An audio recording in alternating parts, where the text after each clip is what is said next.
దేవుని వాక్యము మనం చదువుకుంటాం. మనుషులందరూ కూడా దేవునితో ఉండాలి అనేది చాలా ప్రాముఖ్యమైంది. చదువుదామండి. తెస్సలోనికీయులకు రాసిన పత్రికలో మనం చదివే వాక్యం అందరికీ పరిచయమైన వాక్యమే. ఈ మాట మనం చదివి కొన్ని మాటలు దేవుని వాక్యంలో నుండి మనం చూస్తాం. మొదటి తెస్సలోనికీయులకు పత్రిక 4వ అధ్యాయం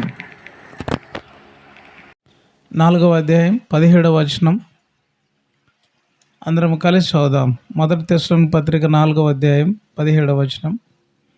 ఆ మీదట సజీవులమై నిలిచియుండు మనము వారితో కూడా ఏకముగా ప్రభువును ఎదుర్కొనుటకు ఆకాశ మండలమునకు మేఘం మీద కొనిపోబడదుము. కాగా మనము సదాకాలం ప్రభువుతో కూడా ఉందుము. కాబట్టి మీరు ఈ మాటల చేత ఒకరినొకడు ఆదరించుకొనుడి. ప్రార్థన చేస్తాం. ప్రేమ కలిగిన తండ్రి, పరిశుద్ధుడైన దేవ, నమ్మదగిన తండ్రి, వందనములు, స్తోత్రములు. మా ప్రియ సహోదరుడు బర్నబాస్ అన్న నిన్ను సేవించి నీ కొరకు జీవించి భూమి మీద ప్రభువా తన కాలమును ముగించి వెళ్ళాడు. వందనములు, స్తోత్రములు. విడబడిన కుటుంబం, పిల్లలు, బంధువులు, స్నేహితులు అందరి కొరకు వందనములు, స్తోత్రములు. ఆయన ద్వారా మా జీవితాలు ఎవరికి కూడా పర్మనెంట్ కాదు. ఈ స్థలంలో, ఈ భూమి మీద మేము ఉండబోయే స్థలం ఒకటి ఉంది. ఆ స్థలం కొరకు మమ్మల్ని సిద్ధము చేయము, కనికరించు, మేలు చేయమని వాక్యం ద్వారా ఆదరణ పొందినట్లుగా చేయమని యేసు ప్రభు నామమున ప్రార్థిస్తున్నాము తండ్రి, ఆమేన్. నేను బర్నబాస్ అన్నను 97వ సంవత్సరం నుంచి ఎరుగుదును. కొన్ని మాటలు చెప్తాను. 97వ సంవత్సరంలో నేను బెర్షెబాలో ట్రైనింగ్ కొరకు వచ్చినాను. అప్పుడు వచ్చినప్పుడు ఎప్పుడన్నా పరిచర్యకు ఇక్కడికి పంపేవాళ్ళు. గ్రామాల పరిచర్య లేదా ఆదివారం చాలా తక్కువ మంది ఉండేవాళ్ళు. కొంతమంది ఆ మధ్యలో ఏమైందంటే అందరూ ఒకటే సాట ఉండేవాళ్ళు. అప్పుడు వీళ్ళు మొబ్బల్లో అక్కడికి పోలేరని చెప్పి పగల అక్కడ మొబ్బలో ఇక్కడ అనేటువంటి నినాదంతో 2 మందిరాలు కట్టినారు. అందరూ నైట్ టైం పోవాలంటే అక్కడ కొంచెం కష్టము, పొలాలలో చాలా ఇబ్బంది ఉంటుంది అని చెప్పి ఇక్కడ కట్టారు. కట్టిన తర్వాత అది ఏలియాస్ అన్న అనేటువంటి దైవ సేవకుడు ఉండేవాడు. ఆయన ప్రతిష్ఠ చేశాడు అప్పుడు ఈ మందిరాన్ని. ఆ ప్రతిష్ఠ చేసేటప్పుడు జీటీ గారు వాళ్ళు కూడా వచ్చారు. కడప నుంచి కొంతమంది వచ్చినారు. కడపలో ఏలియాస్ బ్రదర్ అని ఆయన ఉండేవాడు సేవకుడుగా ఆ టైంలో. అప్పటి నుంచి పరిచయకు వచ్చినప్పుడు అప్పుడు ఇక్కడ 2 వ్యక్తులు ఉండేవాళ్ళు ఎక్కువ. నేను చూసింది మాత్రమే చెప్తాను. అప్పుడు ఇద్దరిలో ఎవరెవరు అంటే బర్నబాస్ అన్న, యాకోబు అంకులు, వీళ్ళిద్దరు ఉండేవాళ్ళు. వీళ్ళిద్దరూ మందిరాన్ని ఎక్కువ ప్రేమించేవాళ్ళు. ఈ మందిరాన్ని చూపెట్టుకొని ఉండేవాళ్ళు. ఎప్పుడు కడప నుంచి పరిచర్యకు వస్తున్నారంటే ముందుగానే అక్కడ ఉండి ఆ కాంపౌండ్లో ఊడ్చుకోవడము, శుభ్రం చేసుకోవడము. ఇంకా యాకోబు అయితే అక్కడే ఉండేవాడు దాదాపుగా కొంత. తర్వాత బర్నబాస్ అన్న ఇద్దరు ఎప్పుడు దేవుని మందిరాన్ని ఎక్కువ ప్రేమించే జీవితాన్ని నేను చూస్తూ వచ్చినాను. తర్వాత అక్కడికి ఎవరైనా వస్తే అన్న వాళ్ళ ఇంట్లో భోజనం పెట్టేవాళ్ళు. అప్పుడు ఈ ఇల్లు కాదు, అక్కడ ఉండే ఇంకొక ఇల్లు. ఆ ఇల్లు ఎంత తగ్గంటే చాలా కిందికి ఉంటుంది. అవునా కదా, మీరు చూసింటారు. ఇల్లు కిందికి ఉంటుంది, తగ్గు. ముందు పక్కన హైట్ ఉంటుంది. ఇంట్లోకి పోవాలంటే దిగిపోవాలి. అట్లా ఉండే వాళ్ళ ఇల్లు. అక్కడ ఉండే ఈ ఇల్లు కాదు, అప్పుడు అక్కడ ఉండే. సో అప్పటి నుంచి నేను అన్నని ఎరుగుదును కొంత. ఇప్పుడు సహోదరులు చెప్పినట్లుగా ఎవరిని విమర్శించడం కానీ, ఎవరిని అనవసరంగా ఏదైనా మాట్లాడడం కానీ చేయడం నేను కూడా చూడలే. తర్వాత మందిరానికి వచ్చిన వాళ్ళను కూడా ఆయన గమనించే విధానము అవన్నీ కూడా నేను మంచిగా చూస్తూ వచ్చినాను. ఇంకో మాట చెప్పాలంటే అక్కనే కొంచెం గట్టి మంచి, అన్న మాత్రం చాలా మెతక. నేను ఎందుకంటే ఉన్నది ఉన్నట్టు చెప్పడం మన నైజం. అది కొంచెం అన్న చాలా అక్క అరుస్తూ ఉంటుంది, కానీ అప్పుడప్పుడు ఈయనకి ఏం తెలియదని అరుస్తూ ఉంటుంది. అందరి ముందర కూడా అరుస్తుంది, కానీ ఆయన ఏం అనడు. చాలా మంచిగా ఉండేవాడు. పిల్లలు కూడా అప్పుడు చిన్న పిల్లలు వాళ్ళు అట్లా ఉండే. నేను చూసింది చెప్తా ఉన్నా.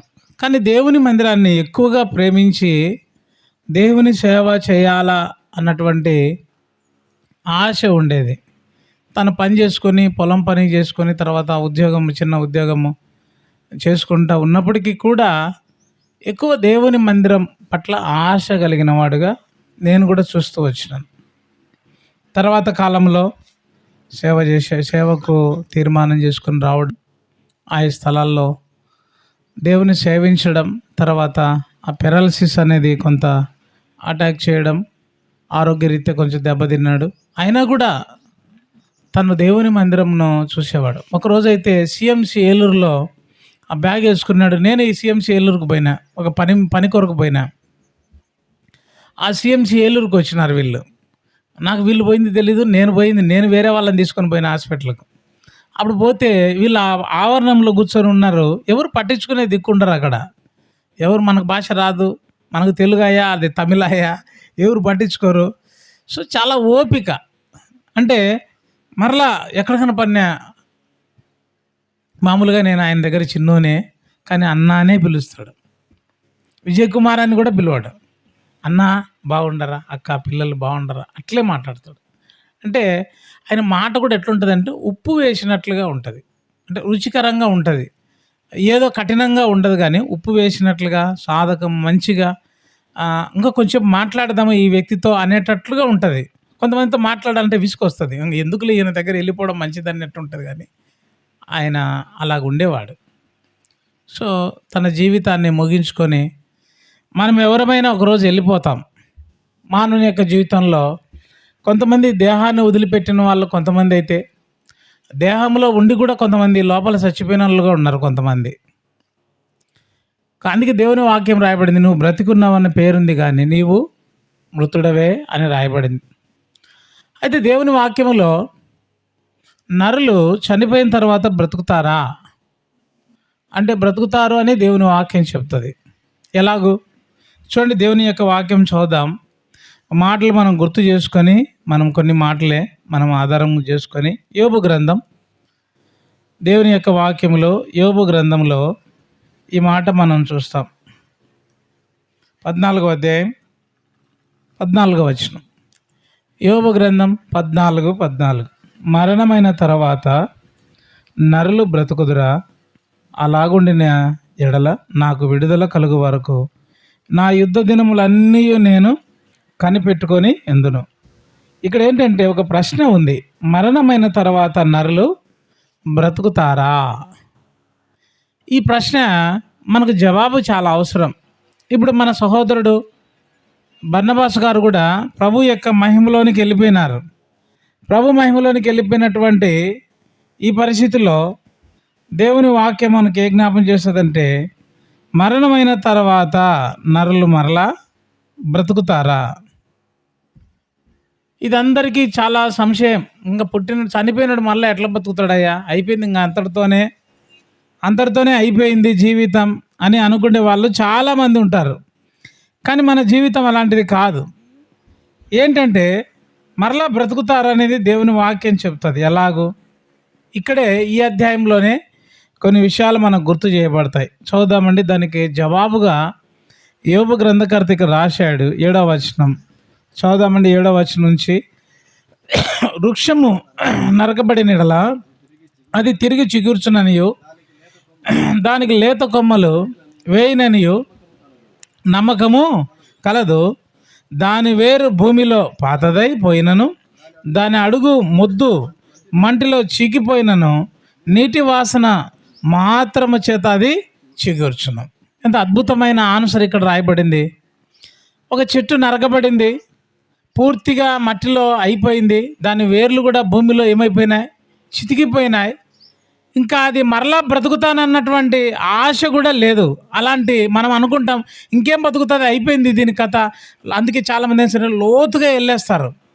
అయినా కూడా ఇక్కడ రాయబడింది ఏంటంటే, నీటి వాసన మాత్రము చేత అది చిగుర్చుననియు, లేత కొమ్మల వల్ల అది కొమ్మలు వేయననియు, అయితే నరులు మరణమై కదలలేక పడి ఉండినను, నరుల ప్రాణము విడిచిన తర్వాత వారికి ఏమైపోదురు. ఈ మాటలన్నీ కూడా మనకు జవాబుగా జ్ఞాపకం చేయబడుతున్నాయి. సో ఈ సమయంలో మన తలంపు ఏంటంటే, మన ప్రియ సహోదరుడు కూడా ప్రభువులో నిద్రించినాడు, ప్రభు దగ్గరికి వెళ్ళిపోయినాడు. సదాకాలము మనం ప్రభుతో కూడా ఉందము. మన ప్రియ సహోదరుడు ఇప్పుడు ప్రభుతో కూడా ఉన్నాడు. బ్రతుకుతారు అన్నదానికి ఆన్సర్ ఇక్కడ మనం చదువుతూ వచ్చినాం. ఒక కొమ్మ ఎలాగా మట్టిలోనికి చితికిపోయి పూర్తిగా అయిపోతుందో దానికి జవాబుగా ఇక్కడ రాశాడు, అది నీటి వాసన చేత మరలా బ్రతుకుతుందని. కనుక ఈ దినాన ఈ వాక్యం నీకు ఏం జ్ఞాపకం చేస్తుందంటే, దేవుడు లేని జీవితం అంతా కూడా చనిపోయిన స్థితితో సమానం.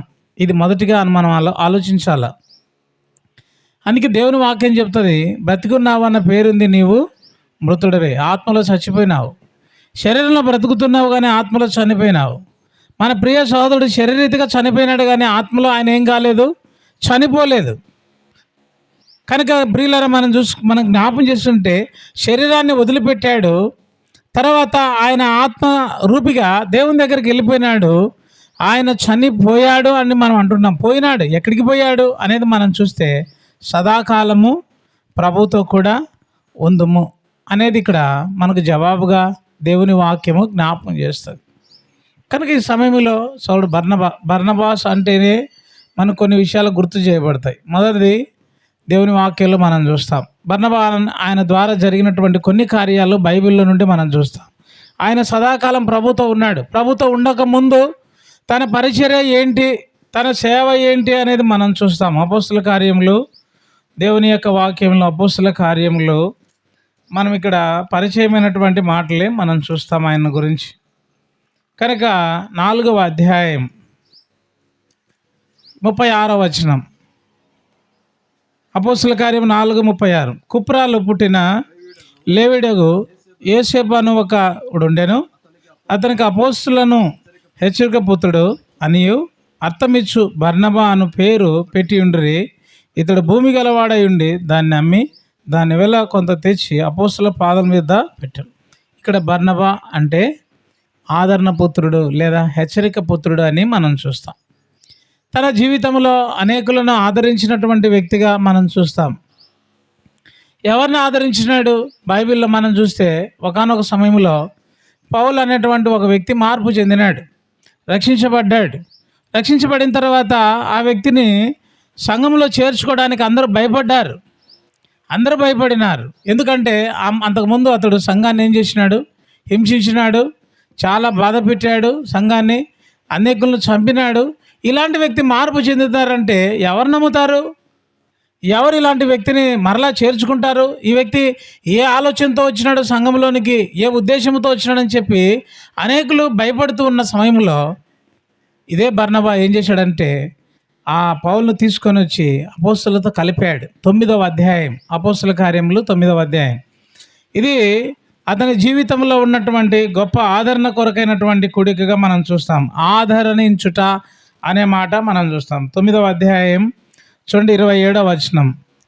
అపోస్తుల కార్యములు 9వ అధ్యాయం 27వ వచనం చదవండి. అయితే బర్నబా అతన్ని దగ్గరకు తీసి అపోస్తుల యొద్దకు తోడుకొని వచ్చి త్రోవలో ప్రభువును చూచిననియు అతనితో ప్రభు మాట్లాడిననియు అతడు దమస్కులో యేసు నామమును బట్టి ధైర్యంగా బోధించినని వారికి వివరముగా చూసినారా. బర్నబా ఆయన చేసే పరిచర్య ఇక్కడ మనం చూస్తాం. కనుక ఆయన ఏం చేశాడంటే అనేకులు ఆ వ్యక్తిని చూసి భయపడుతుంటుండగా అదే వ్యక్తిని తీసుకుని వచ్చి సంఘానికి పరిచయం చేశాడు. బర్నబాస్ అన్న కూడా చేసింది ఏంటంటే అనేకులను ప్రభు వైపు తిప్పినాడు, ప్రభు వైపు నడిపించాలని. కనుక ఇప్పుడు ఆ పరిచర్య తన కుటుంబీకులు వారి మీద వేసుకొని ఆ పరిచర్య కొనసాగించడం చాలా ముఖ్యమైనది. ఈ పరిచర్య ఇంతటితో ముగించబడకూడదు. సో ఈ పరిచర్య కొరకు దేవుడు మరలా అదే కుటుంబంలో నుంచి ఇంకొక వ్యక్తిని ఎన్నుకున్నాడు. అది మనకు తెలుసు, ఆ పరిచర్య జరుగుతూ ఉంది. కనుక ప్రియుల తలంపు ఏంటంటే మన జీవితంలో మనం గ్రహించాల్సింది ఏంటంటే బర్నబా అనే ఆయన అనేకులను ప్రభు దగ్గరికి తీసుకురావడంలో ఒక సౌలు అనే వ్యక్తి ఎంతో దుర్మార్గుడైనటువంటి ఆ వ్యక్తిని ప్రభు యొక్క సంఘానికి పరిచయం చేసి బలపరిచినట్లుగా మనం చూస్తాం. ఇది గొప్ప విషయంగా మనం చూస్తాం. రెండవదిగా ఈ బర్నబా తన జీవితంలో చేసిన రెండవ కార్యం ఏంటంటే అదే పౌలుతో కలిసి దేవుని పరిచర్య కొరకు వెళ్ళాడు, అంటే సేవ కొరకు వెళ్ళాడు. సేవ చేస్తున్నాడు, ఇప్పుడు ప్రభు పని చేస్తున్నాడు. అదే పౌలును బలపరుచుకొని అనేక సువార్త యాత్రలో తాను సాగి వెళ్ళినట్లుగా మనం చూస్తాం. కొన్ని విషయాలు చెప్పి ముందుకు వెళ్దాం. అక్కడక్కడ కొన్ని విషయాలు మాత్రమే జ్ఞాపకం చేసుకుంటాం. చూడండి ప్రియులరా, దేవుని యొక్క వాక్యంలో మనం చూస్తే అదే పౌలు బర్నబాలు దేవుని యొక్క హస్తం వారికి తోడుగా ఉన్నప్పుడు వారు చూడండి దేవుని యొక్క వాక్యం 11వ అధ్యాయం అపోస్తుల కార్యములు 11వ అధ్యాయం 21వ వచనం చూద్దాం. అంత్యోకయకు వచ్చినారు, వారు సువార్త ప్రకటిస్తున్నారు. 21వ వచనం, ప్రభు హస్తము వారికి తోడై ఉండను కనుక నమ్మిన వారు అనేకులు ప్రభు తట్టు తిరిగిరి. చదవండి. యెరూషలేములో ఉన్న సంఘపు వారు విని బర్నబాను అంతియోకకు పంపిరి.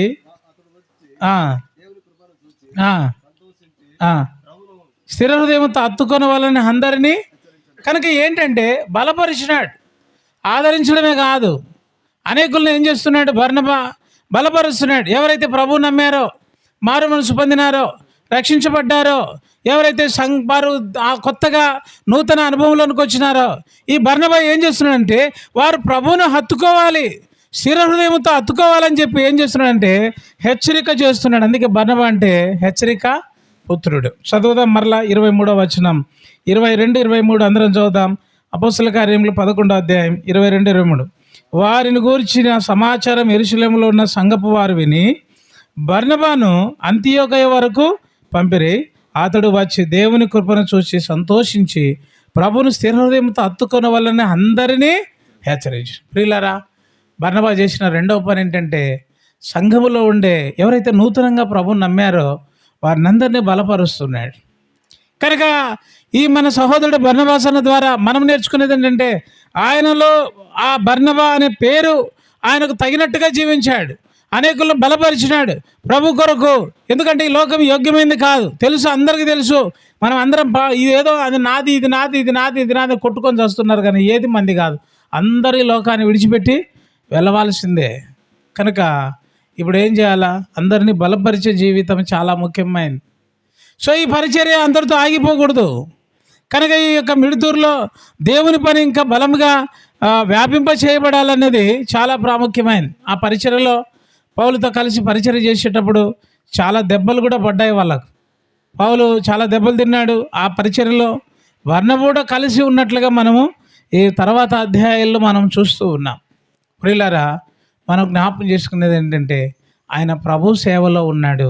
ఎవరు? బర్నబా. అంటే ఈ భాగాలన్నీ చెప్పడానికి కారణం ఏంటంటే ప్రభు సేవలో కొనసాగిన బర్నబా తన యొక్క పనిని విడిచిపెట్టాడు, తన స్థితిని అంతా విడిచిపెట్టాడు.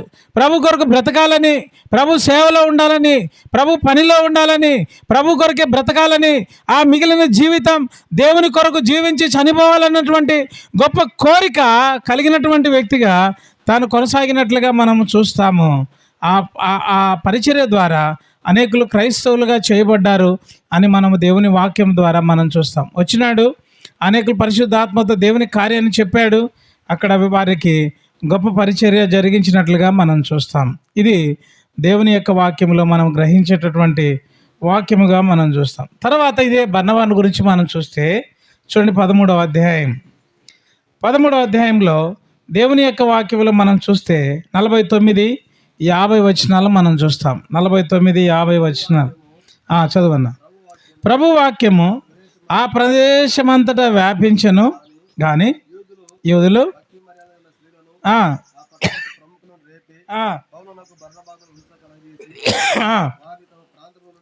అంటే దేవుని కొరకు హింసలు పొందడానికి ఇష్టపడ్డాడు. మొదటిగా ఆదరించేవాడుగా ఉన్నాడు.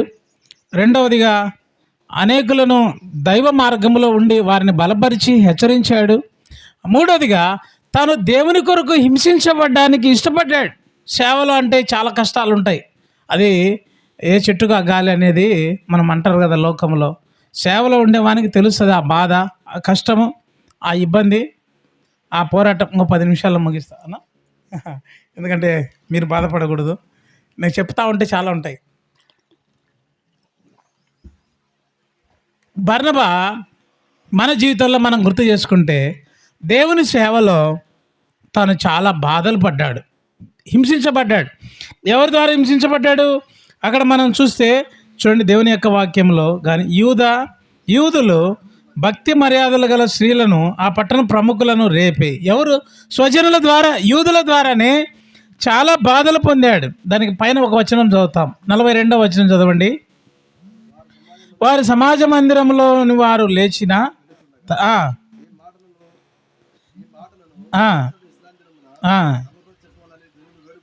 43 చదువులే.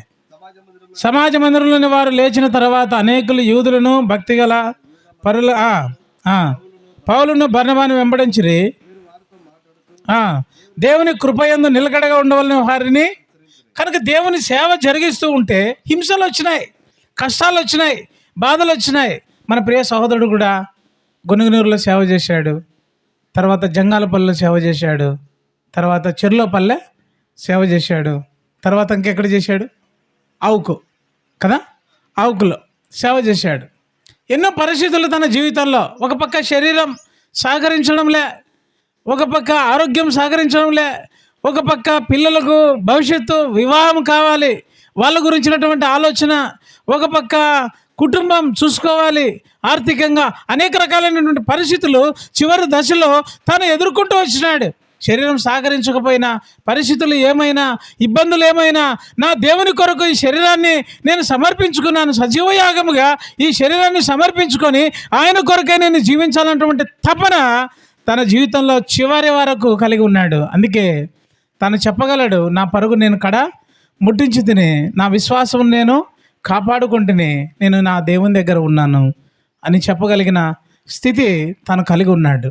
ఇక్కడికి వచ్చినటువంటి ప్రియులారా, ఈ కొడుక ద్వారా నువ్వు నేర్చుకునేది ఏంటంటే, బర్నబా అనేటువంటి పేరుకు తగినట్టుగా తన జీవితము తాను సాగించాడు, కొనసాగించినాడు, ఆ జీవితాన్ని జీవించినాడు, ఆ జీవితంలో తాను నడుచుకున్నాడు, ఆ పేరులో తాను నిలబడ్డాడు. ఆ వాక్యము కొరకు, ఏ వాక్యము ద్వారా అయితే దర్శించబడ్డాడో, ఏ వాక్యము ద్వారా తను దేవుని సేవ కొరకు పిలువబడ్డాడో, ఏ వాక్యం అయితే తన జీవితంలో ఫలభరితమైనటువంటి కార్యాన్ని చేసిందో దాని కొరకై తన జీవితాన్ని సమర్పించుకొని సేవ చేశాడు. తన కాలం ముగించుకున్నాడు. అందుకే ప్రభునందు నిద్రించినాడు. ఇప్పుడు తాను చెప్పగలడు, తన ఇంటికి వెళ్ళాడు. ఆయన అతడు సేవ చేయి దినములు సంపూర్ణము కాగా అతడు తన ఇంటికి వెళ్ళాను. ప్రియులారా, దేవుడు తనకు సిద్ధపరిచిన ఒక ఇల్లు ఉంది, ఆ ఇంటికి వెళ్ళాడు. ఈ సమయంలో మనం నేర్చుకున్నటువంటి గొప్ప సత్యం ఏంటంటే, దేవుని కొరకు బహు రోషముతో, వైరాగ్యముతో బర్నబా దేవుని సేవ చేశాడని తర్వాత కూడా మనం చూస్తాం. తర్వాత కొన్ని విషయాలు వచ్చినప్పటికీ కూడా కొన్ని ఇబ్బందులు వచ్చినాయి, అవసరాలు వచ్చినాయి. అంటే అనేకులను బలపరచాలనేటువంటి కోరిక తాను కలిగి ఉన్నప్పటికీ తాను ప్రభు సేవలో ఏమాత్రం రాజీ పడలేదు. చివరిలో మనం చూస్తాం, ఒక బలహీనత తన జీవితంలో చోటు చేసుకున్నట్లుగా మనం చూస్తాం. అదేంటంటే బంధుత్వం. ఏంటి చెప్పండి, బర్నబాకుండే గొప్ప అభిలాష ఏంటంటే బంధుత్వం మీద కూడా ప్రీతి ఎక్కువ. ఎవరికి? బర్నబాకు. అందరికీ. చూడండి, ఇక్కడ మనం చూస్తాం 15వ అధ్యాయం 27వ వచనం, 26, 27 చదువుదాం. అపోస్తుల కార్యములు 15వ అధ్యాయం 36, 37. కొన్ని దినములైన తర్వాత ఏ పట్టణంలో ప్రభు వాక్యమును ప్రచురించితిమో ఆయా ప్రతి పట్టణంలో ఉన్న సహోదరుల ఎద్దుకు తిరిగి వెళ్ళి వారు ఎలాగూ ఉన్నారో మనము చూతము అని పౌలు బర్నబాతో అనెను. అప్పుడు మార్కను మారు పెరగల యోహాను వెంట పెట్టుకొని పోటుకు బర్నబా ఇష్టపడెను. అంటే అర్థం ఏంటంటే, బర్నబాకు మేనల్లుడు ఎవరు? మార్కు. సో అతన్ని కూడా బలపరుద్దాం, అతన్ని కూడా తీసుకొని వెళ్దాం, అతన్ని కూడా సేవ నేర్పిద్దాం, అతన్ని కూడా పరిచయం ఇద్దాం. అయితే పౌలు ఏమంటాడంటే, సంఘము ప్రార్థన చేసి పంపించింది మన ఇద్దరినే కదా, అతను వద్దులే, కానీ దానికి ఒప్పుకోలేదు. రాబోయే దినాల్లో వారు కూడా నేర్చుకోవాలన్నటువంటి ఆశతో తర్వాత మనం చదువుతాం ఆయన గురించి. చరిత్ర అనేక విషయాలు మనకు జ్ఞాపకం చేయబడుతుంది. ప్రియులారా, తలంపు ఏంటంటే, దేవుని పనిలో తాను సాగి వెళ్ళాడు, దేవుని వాక్యానికి తగినట్టుగా. అందుకే మనం చూస్తాం, సదాకాలము మనము ప్రభువుతో కూడా ఉందాము. కనుక ఈ సమయంలో సదాకాలం ప్రభువుతో కూడా ఉండాల. ప్రభువుతో కూడా ఉండుట చాలా అవసరం. ప్రభువుతో కూడా జీవించడం చాలా అవసరం. ప్రభువుతో కూడా బ్రతకడం చాలా అవసరం. ప్రభువుతో సంచరించడం అవసరం. ప్రభువుతో మన జీవితాన్ని పరిపూర్ణమైన స్థితిలోనికి తీసుకొని రాబడ్డం అనేది చాలా ప్రాముఖ్యమైనదిగా దేవుని వాక్యం మనకు బోధపరుస్తుంది, మనకు నేర్పిస్తుంది. మన ప్రియ సహోదరుడు, సదాకాలం ప్రభువుతో కూడా ఉంటాం. దేవుని వాక్యం చెప్తుంది కదా, ఎవరు ప్రభుతో ఉంటారో అనేక సంగతులు మనకు జ్ఞాపం చేస్తుంది. ఏమన్నాడు యేసుప్రభు వారు? నేడు నీవు నాతో కూడా పరదేశంలో నాతో కూడా ఉందో. కనుక ఇక్కడ వచ్చిన వాళ్ళు యేసు ప్రభుతో ఉంటామా, యేసు ప్రభు లేకుండా బ్రతుకుతామా అన్నది అది మనంతటా మనమే ఆలోచించుకోవాల్సినటువంటి సత్యం. నేను సదాకాలము నా ప్రభుతో కూడా ఉంటా. వర్ణబా అన్న తన జీవితంలో ప్రభుతో కూడా ఉండడానికి వెళ్ళిపోయినాడు. మంచిది, మంచి కార్యం అది. అయితే ఇక్కడ మనం చూస్తే ఆ ప్రభుతో ఉండడానికి సత్యం ఏంటంటే నాతో కూడా పరదేశంలో ఉండు. నేడు నీవు నాతో కూడా ఎక్కడుంటావు? పరదేశంలో ఉంటావు. మన ప్రియ సహోదరుడు ఇప్పుడు అక్కడ ఎట్లా ఉన్నాడు అనేది కొన్ని మాటలు చెప్పి ముగించడానికి ప్రయత్నం చేద్దాం. ప్రియులారా, ఇక్కడ మనం చూస్తే సదాకాలము ప్రభుతో కూడా ఉందుము అని చెప్పట్లో గొప్ప సత్యం ఏంటంటే, చూడండి, దేవుడు తన పిల్లలైన వారిని ఆయనతో కూడా ఉండడానికి ఇష్టపడ్డాడు. అందుకే లూకా సువార్త 23:43 రాయబడింది. ఆ దొంగతో వచ్చి ప్రభు చెప్పాడు, నీవు నాతో కూడా మార్పు చెందిన ప్రతి వ్యక్తితో ప్రభు ఉండాలని ఇష్టపడతాడు. చాలామంది క్రైస్తవ జీవితం జీవిస్తున్నారు కానీ మార్పు లేదు. మారని క్రైస్తవుడిగా, మార్పు లేని క్రైస్తవుడిగా, మత సంబంధమైన క్రైస్తవుడిగా, ఆచార సంబంధమైన క్రైస్తవుడిగా ఉంటే నువ్వు ప్రభుతో ఉండలేవు. ప్రభు నీతో ఉండలేడు. కనుక ఇంకా లోక సంబంధమైన పద్ధతులు చేస్తూ నీ జీవితాన్ని, మత సంబంధమైన జీవితాన్ని జీవిస్తూ ఉంటే దేవుడు నీతో ఉండలేడు, నువ్వు దేవునితో ఉండలేవు. ఈ లోకాన్ని వదిలిపెట్టిన మతము నిన్ను పరలోకానికి తీసుకుపోదు. నువ్వు ప్రభుతో ఉండడానికి కొన్ని రూల్స్ ఉన్నాయి. నువ్వు మార్పు చెందాలి, మారు మనసు పొందాలి, రక్షించబడాలి. రక్షించబడకుండా, మార్పు చెందకుండా నువ్వు ప్రభుతో ఉండలేవు. ఎవరైనా సరే, బోధించేనైనా సరే, కూర్చున్న వాళ్ళు ఎవరైనా సరే, బైబిల్ ఉన్నంత మాత్రాన సముద్రంలో నీళ్ళని చూడొచ్చు కానీ నీళ్ళల్లో ఉండి ఉప్పును చూడలేం. మనం చూస్తామా అండి? చూస్తామా? సముద్రాన్ని ఇట్లా చూస్తాం కానీ సముద్రంలో ఉప్పు ఉందని తెలుస్తుందా? మనకు తెలీదు. కనుక మనిషి అందరూ కూడా సముద్రంలాగా ఉన్నారు కానీ లోపల ఏముందో ఎవరికి తెలీదు. ఆ లోపల ఉన్నది దేవుడు చూస్తాడు. దేవుడు చూస్తున్నాడు కనుక నిన్ను మారమంటున్నాడు. నువ్వు మారితే దేవునితో ఉంటావు. ఎట్లుంటావు? ఎలాగుంటావు?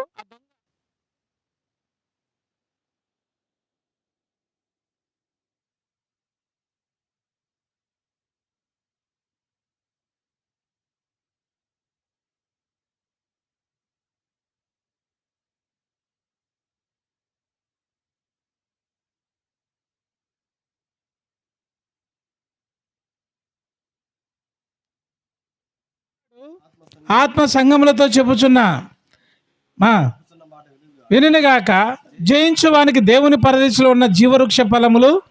కనుక ఇప్పుడు పరదేశంలో ఏమున్నాయి? జీవవృక్ష ఫలాలు ఉన్నాయి. ఇప్పుడు ప్రభుతో ఉండేవానికి ఉండే ఆహారం ఏంటంటే జీవవృక్ష ఫలాలు. మన ప్రియ సహోదరుడు, నేడు నీవు నాతో కూడా ఎక్కడుంటావు? పరదేశంలో ఉంటావు. మన ప్రియ సహోదరుడు ప్రభుతో కూడా ఉన్నాడు ఇప్పుడు. అందుకే రాయబడింది, లాజరు చనిపోయినప్పుడు ఏం రాయబడింది? అబ్రహాము రొమ్మున ఆనుకొనుటకు అతడు కొనిపోబడెను. అబ్రహాము రొమ్మున. కనుక అది విశ్రాంతి కలిగిన స్థలం, దేవునితో ఉండే స్థలం, దేవుడు ఉండే స్థలం, దేవుడు నివసించే స్థలానికి దేవుడు తన ప్రియమైన బిడ్డలను తీసుకుని వెళ్తాడు. ఎందుకంటే అక్కడ రాయబడిన మాట ఏంటంటే పరదేశంలో జీవవృక్ష ఫలాలు ఉన్నాయి. జీవవృక్ష ఫలాలు భుజించేవానికి ఏమి లేదు తెలుసా? మరణము లేదు. ఆదికాండం 2వ అధ్యాయం. ఆదికాండము 2వ అధ్యాయం. మనం అక్కడక్కడ కొన్ని మాటలు మాత్రమే చూస్తున్నాం.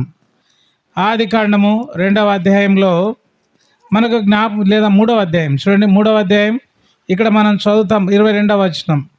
అప్పుడు దేవుడైన యెహోవా ఇదిగో మంచి చెడ్డలు నెరుగునట్లు ఆదాము మనలో ఒకని వంటి వాడని కాబట్టి అతడు ఒకవేళ తన చేయి చాపి జీవవృక్ష ఫలములు కూడా తీసుకొని తిని నిరంతరము జీవించు. జీవవృక్ష ఫలాలు తినేవానికి నిరంతరము జీవిస్తాడు. అంటే మరణము లేదు. ఇప్పుడు మరణ భయము లేని ప్రదేశమే పరదేశం. మరణము లేని స్థలంలోనికి వెళ్ళిపోయినాడు. ఇప్పుడు మరణము నది దాటాడు కనుక ఇప్పుడు మరణ భయం లేదు. ఇంకొక మాట మనం చెప్తే జీవవృక్ష ఫలాలు తినేవాడు జీవిస్తాడు. అంత మాత్రమే కాదు, రోగాల భయం కూడా లేదు ఆయనకు. ఏ భయం లేదు. ప్రకటన గ్రంథం 22వ అధ్యాయంలో మనం చూస్తే జీవవృక్ష ఫలాలు నెల నెలకు ఫలిస్తవి. ఆ నది దాటాడు. అందుకే మనం మరణ నది యొద్దకు సంతసముతో సాగిపోతామని పాట పాడతాం. ఆ నది దాటాడు. ఎవరు? నది యువకలు మనమున్నాం, నది అవతల వాళ్ళు ఉన్నారు. అప్పుడు చెప్పేవాడు, ఇది ఇలా పెద్దనాయన చెప్తా ఉండే.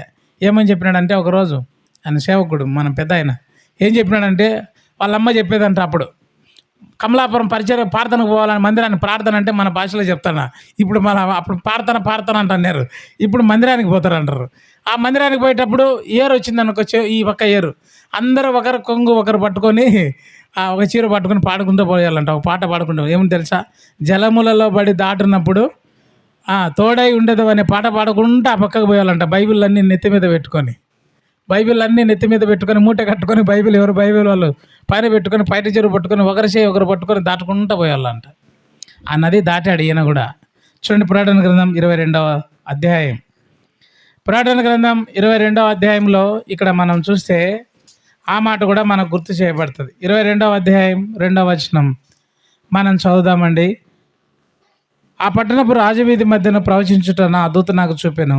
ఆ నది యొక్క ఈవలను ఆవలను జీవవృక్షముండెను. అది నెలకు ఫలించు 12 కాపులు కాయజును. ఆ వృక్షం యొక్క ఆకులు జనములను స్వస్థపరచుటకై వినియోగించు.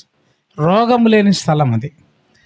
పరిపూర్ణమైనటువంటి నెమ్మది కలిగిన స్థలంలోనికి వెళ్ళిపోయినాడు కనుక గొప్ప ఆదరణ ఉంది. అక్కడ ప్రభుతో ఉన్నాడు. మొదటిగా మనం చూస్తాం, మరణము లేని స్థలములో ఉన్నాడు ఆయన. అది పరదేశం అని మనం చూస్తాం. యేసుప్రభువు నమ్మిన వాళ్ళు రెండోదిగా ఎక్కడ ఉంటారంటే ఆయనతో కూడా ఉంటారు. ఆయనతో ఉండేవానికి ఉండే మొదటి ఆధిక్యత ఏంటంటే జీవవృక్ష ఫలములు భుజించే ఆ జీవితం ఉంది. రెండవది యేసుప్రభుతో ఉండేవానికి ఉండే రెండవ ఆధిక్యత మత్తయి సువార్త 13వ అధ్యాయం 43వ వచనం. మత్తయి సువార్త 13:43 రెండవ ఆధిక్యతను మనం చూస్తాం. 13:43 చూద్దాం. అప్పుడు నీతిమంతులు తమ తండ్రి రాజ్యంలో సూర్యుని వలె తేజరిల్లుదురు. రెండవ ఆధిక్యత ఏంటంటే ఒక సూర్యుని వలె ఉంటాడు. మొదటిది, ఒక దేవుని నమ్మినటువంటి వ్యక్తులకు ఉండే మొదటి, చనిపోయిన తర్వాత వాళ్ళు ఎక్కడ ఉంటారంటే దేవుని పరదేశంలో ఉంటారు. అక్కడ జీవవృక్ష ఫలాలు తింటూ మరణ భయము లేకుండా, రోగ భయములు లేకుండా నిత్య విశ్రాంతిలో వారు సంతోషంగా ప్రభుతో కాలం గడుపుతారని మనం మొదటగా ఆలోచించాం. రెండవది, ఇక్కడ మనం చూస్తే యేసు ప్రభుతో ఉండే జీవితం, సదాకాలం వారి ప్రభుతో ఉంటారు. వాళ్ళు ఎలాగుంటారు యేసు ప్రభు నమ్మిన వాళ్ళ జీవితం అంటే, వారు తమ తండ్రి రాజ్యములో సూర్యుని వల్లే తేజరిల్లుతారు. ఇంకా సూర్యుడు, ఇప్పుడు బర్నబాస్ అన్న కూడా ఒక సూర్యుడు అయిపోయినాడు. ఇక్కడ ఉంటే ఎవరికి అర్థం కాదు దాని విలువ. ఇప్పుడు చూడండి, బర్నబాస్ అన్న విలువ ఎవరైనా చెప్తారు చూడండి, చనిపోయిన తర్వాతనే వాళ్ళ విలువ తెలుస్తుందని మనం అనుకుంటాం. వ్యక్తి ఉన్నప్పుడు వాళ్ళ విలువ తెలీదు, చనిపోయిన తర్వాత వీళ్ళ విలువ తెలుస్తుంది. కొంతమంది ముసలోళ్ళు అయిన తర్వాత కసురుకుంటూ ఉంటారు, వాళ్ళు చనిపోయినాక వాళ్ళ విలువ తెలుస్తుంది. మేము ఎక్కడ పోయి వచ్చినా మా అమ్మ ఇంటికాడ ఉంటుండే, మా అమ్మ లేకపోయే కొద్దీ మాకు పరిస్థితి దిక్కు తెలియే బాధపడుతూ ఉంటారు. అంటే ముసలోళ్ళని చూచే బతికునేటప్పుడు వాళ్ళని ఒక రకంగా అసహించుకుంటారు. ఈ ముసలిది ఎప్పుడు తెస్తుందా అంటారు. ఆమె చనిపోయిన తర్వాత, అరే ముసలామె లేకపోతే మాకు ఇంట్లో ఎంత కష్టమయ్యా, ఎంత ఇబ్బంది అయ్యా, ఆమె ఉంటే ఎంత బాగుండే, మేము ఎక్కడ పోయి వచ్చినా ఇల్లు చూపెట్టుకుంటాం అనేది. ఆమె విలువ ఎప్పుడు తెలిసింది? చనిపోయిన తర్వాత తెలిసింది. సో ఎవరి విలువ అయినా ఎప్పుడు తెలుస్తుంది తెలుసా? చనిపోయిన తర్వాత తెలుస్తుంది. చనిపోయిన వాళ్ళందరూ ఎక్కడున్నారు? తమ తండ్రి రాజ్యంలో సూర్యుని వలె ఏం చేస్తున్నారంటే తేజరిల్లుతున్నారు. అంటే ఇంకా చీకటి లేని వాళ్ళ లోపల వాళ్ళు వెలుగుతూ ఉన్నారు. వాళ్ళ వెలుగే ప్రపంచ పరలోకము నింపింది. పరలోకం అంతా కూడా వాళ్ళు ఎట్లున్నారంటే అట్లా ఉన్నారు. మూడోదిగా నేను తొందరగా చెప్తా. మూడోదిగా చనిపోయిన వాళ్ళు దేవదూతల వల్లే ఉంటారు. అందుకే రాయబడింది, చనిపోయిన తర్వాత ఒకరు వచ్చి అడిగినారు, అయ్యా ఒక వ్యక్తి పెళ్లి చేసుకొని 7 మందిని పెళ్లి చేసుకున్నాడు, చచ్చిపోయినాడు, పరలోకములో ఎవరి వలె ఇల్లు ఉంటారు, మరి ఈమె ఎవరికి భార్య అవుతుంది? ఇంతమంది చేసుకొని చచ్చిపోయారే, మరి ఈమె ఎవరికి భార్య అవుతుంది అంటే ప్రభు చెప్పినాడు. ఏమని చెప్పినాడు? పరలోకంలో పెళ్ళికి ఇవ్వబడరు, పెళ్ళి చేసుకోరు, వాళ్ళందరూ ఎట్లుంటారు? దేవదూత వలె ఉంటారని చెప్పాడు. అంటే చదువుతారన్న మాట, ఎవరైనా జ్ఞాపకం ఉంటే చదువుతారా? దేవుని వాక్యం రాయబడింది. ఇది మూడవదిగా మనం చూస్తాం. వారు ఎట్లుంటారంటే దేవదూత వలె ఉంటారు. అంటే ప్రియులరా, దేవుని వాక్యం అలాగ చెప్తుంది. చనిపోయిన తర్వాత వారు దేవుని దూతలు. వాళ్ళు ఇంకా ఈ లోకం యొక్క ఆలోచనలు వాళ్ళకు ఉండవు. ప్రియులరా, చాలామంది ఏమనుకుంటారంటే యేసుప్రభు చాలా పర్యాలు ఉపమానం చెప్పాడు. మత్తయి సువార్త 22వ అధ్యాయం చదవండి, ఆ మాట కూడా చదువుదాం. 30వ వచనం, 22:30. పునరుత్థానమందు ఎవరు పెళ్లి చేసుకున్నారు, పెళ్లికి ఇయ్యబడరు, వారు పరలోకమందున్న దూతల వలె ఉంటారు. ఇప్పుడు చెప్పండి, దేవునితో చనిపోయిన తర్వాత వాళ్ళందరూ ఏమైపోతారు? దూతలు. పరలోకములో అంతా దూతల్లాగా ఉంటారు. ఇంక ఇవన్నీ ఏముండవు. వండుకోవాలనే, తినాలనే, పెట్టాలనే, వాడు ఏడుచాడో, ఈడు ఏడుచాడో, ఈ పిల్లడు ఏడుచాడో, ఆ పిల్లడు ఏడుచాడో, ఈ పొలం పండగపాయ్, ఈ భూమి పండగపాయ్, మందు కొట్టాలా, ఎరువు కొట్టాలా, ఇవన్నీ ఏముండవు. అంత దేవుని దూతల్లాగా ఉంటారు వాళ్ళు. మొదటి దేవునితో ఉండే ఆధిక్యతలో మొదటిది మనం నేర్చుకున్నాము, రోగ భయము, మరణ భయము లేకుండా మంచి ఆహారాన్ని తింటూ ఉంటారు వాళ్ళు. అవి జీవవృక్ష ఫలాలు తింటారు. ఈ ఫలాలన్నీ ఎన్ని తిన్నా మందు కొట్టి రోగాలే తప్ప ఏం లేదు. రెండవదిగా మనం చూస్తాం, వారు సూర్యుని వల్లే ఉంటారు. మూడవదిగా వారు దేవుని దూత వల్లే ఉంటారు. వారు పెళ్ళికి ఇవ్వబడరు, పెళ్ళి చేసుకోరు. ఇప్పుడు మన బర్నబాస్ అన్న కూడా ఇప్పుడు దూతల్లో ఒక దూతలాగా కలిసిపోయి, దూతలంతా ఏం చేస్తుంటారు చెప్పండి? పరలోకంలో వాళ్ళకుండే పని ఏంటి? పరిశుద్ధుడు, పరిశుద్ధుడు, పరిశుద్ధుడు. 3 విషయాలు వాళ్ళకు తెలిసింది 3 విషయాలే. ఏమని చెప్తారు? పరిశుద్ధుడు, పరిశుద్ధుడు, పరిశుద్ధుడు. ఎన్నిసార్లు? 3 పర్యాయాలు కదా. ప్రకటన గ్రంథం ఏమన్నా టైం అయిపోతుందేమో, చెప్తా ఉంటే పోతుంటుంది. 2 నిమిషాలు చెప్పి ముగిస్తలే, భోజనం టైం కదా, బాగుండదు. ఎందుకు ఈ మాటలు చెప్పబడ్డాయి? పరిశుద్ధుడు, పరిశుద్ధుడు, పరిశుద్ధుడు అని ఎందుకు చెప్పబడ్డాయి? వాళ్ళ ఆరాధన. 4వ అధ్యాయం ప్రకటన గ్రంథం 4వ అధ్యాయం చివరిగా 8వ వచనంలో మధ్య భాగంలో రాయబడి ఉంటుంది, భవిష్యత్తు కాలంలో ఉండు సర్వాధికారియు దేవుడు నాకు ప్రభు పరిశుద్ధుడు, పరిశుద్ధుడు, పరిశుద్ధుడు అని మానక రాత్రింబవళ్ళు చెప్పుతారు. వాళ్ళు ఆరాధిస్తున్నారు. దేవుని దూతలు ఏం చేస్తున్నారంటే ఆరాధిస్తున్నారు. ఇప్పుడు ఆరాధికుల్లో ఒక ఆరాధికుడు ఎవరు చెప్పండి? బర్నబాస్ అన్న కూడా ఒక ఆరాధికుడుగా ఉన్నాడు. ఎక్కడ? పరలోకంలో. ఆయన పని అంతా ఏంటి తెలుసా? ఆరాధిస్తారు. 3 పర్యాయాలు పరిశుద్ధుడు, పరిశుద్ధుడు, పరిశుద్ధుడు. ఎందుకు రాశాడు 3 పర్యాయాలు పరిశుద్ధుడు, పరిశుద్ధుడు, పరిశుద్ధుడు అని? ఎందుకు రాసినా? ముగ్గురు కూడా పరిశుద్ధులే. తండ్రి పరిశుద్ధుడే, కుమారుడు పరిశుద్ధుడే, పరిశుద్ధాత్ముడు పరిశుద్ధుడే. ముగ్గురు పని ఒకటే. ముగ్గురు పని ఏం పని? తండ్రికి పని ఏంటి? తండ్రి పని ఏంటి? లేవ్యాకాండం 20వ అధ్యాయం 26వ వచనం చదవండి. తండ్రి పని ఏంటి? లేవ్యాకాండం 20వ అధ్యాయం మనం చదువుదాం. 26వ వచనం త్వరగా చదవండి. ఎవరో ఒకరు. పాపం ఆకలైతుంది, అందుకే చదవలేకపోతున్నారు కదా అన్నా. 20వ అధ్యాయం 26వ వచనం, యెహోవానగు నేను పరిశుద్ధుడను, మీరు నా వారై ఉండినట్లు అన్య జనుల నుండి. తండ్రి పని ఏంటంటే తన వారుగా ఉండడానికి మనల్ని అందరినీ వేరుపరిచినాడు. పరిశుద్ధతలోనికి తీసుకురావడానికి అన్య జనులలో నుండి తండ్రి అనే ఆయన ఏం చేశాడంటే వేరు చేశాడు. ఇది మొదటిది తండ్రి చేసిన పని. కుమారుడు ఏం చేశాడు? చదవండి. కుమారుని పని ఏంటి? లూకా సువార్త 1వ అధ్యాయం 35వ వచనం. లూకా 1:35. కమ్ముకొనును కనుక పుట్టబోవు శిశువు పరిశుద్ధుడై. కనుక శిశువు కూడా అంటే కుమారుడు కూడా ఎవరు? పరిశుద్ధుడు. ఆ పరిశుద్ధుడు ఏం చేశాడు? తండ్రి ఏం చేశాడంటే అన్ని జనుల నుండి మనుషులను వేరు చేశాడు. కుమారుడు ఏం చేశాడంటే ప్రతి మానవుని కొరకు, పాపము కొరకు ఆ కుమారుడు ఏం చేశాడంటే శిలువవేయబడి రక్తం కార్చినాడు, ప్రాణం పెట్టాడు. ఆ రక్తం ద్వారా ప్రతి పాపిని పవిత్రపరుస్తున్నాడు. తండ్రి ఏం చేశాడు? మనుషులను వేరు చేస్తే కుమారుడు వచ్చి వారిని పవిత్రపరిచాడు. మరి ఇప్పుడు పరిశుద్ధాత్ముడు ఏం చేస్తున్నాడు? 3వది 1 యోహాను పత్రిక 2వ అధ్యాయం 20వ వచనం.